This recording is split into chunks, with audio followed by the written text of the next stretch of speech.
isang madilim na kwarto, nakapikit pero nakakakita ng litrato, mga larawan ng nakaraan.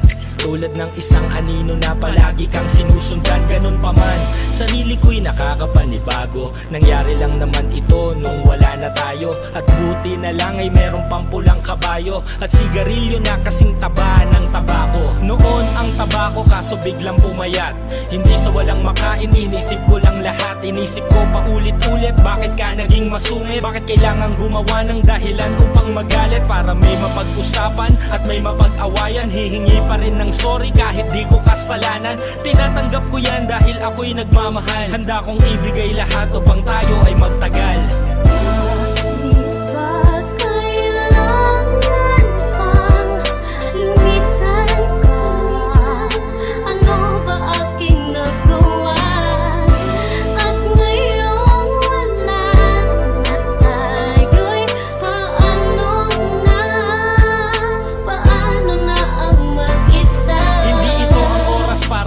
Ay magsisihan, nangyari ng lahat, ano pang dapat balikan? Di mo nga tinanggap ang mga pagpapakumbaba, kahit puro ka pa nga kung luluwas ka sa baba. Okay lang, inisip ko na lang na busy lang, kahit puro alibay lang ang nagiging dahilan. Isa na lang at magiging pangatlong beses na yan. Sino ba naman ako para hindi ka pagbigyan? Kabisado mo ang aking kilitit, pag-uugali at amoy sa kasingit-singit ang kong pag-aari. Wala ako sa iyong maitatago, wala akong hindi sinabi sa iyo na sikreto ko't bago. Ikaw ang aking kakampi na pinagkakatiwalaan, kung kailan tumino dun pa ako pinaghinalaan. May babae daw kasi nakatabi ko sa larawan, nagmahal ka ng sikat, hindi ko na yun kasalanan.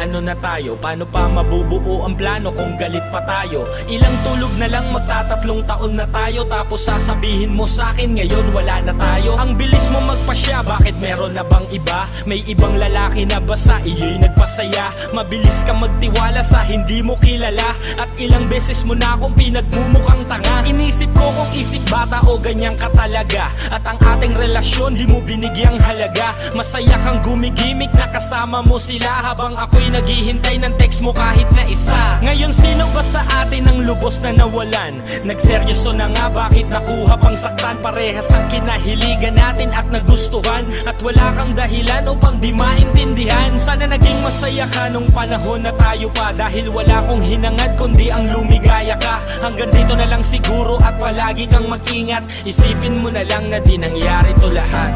Paalam.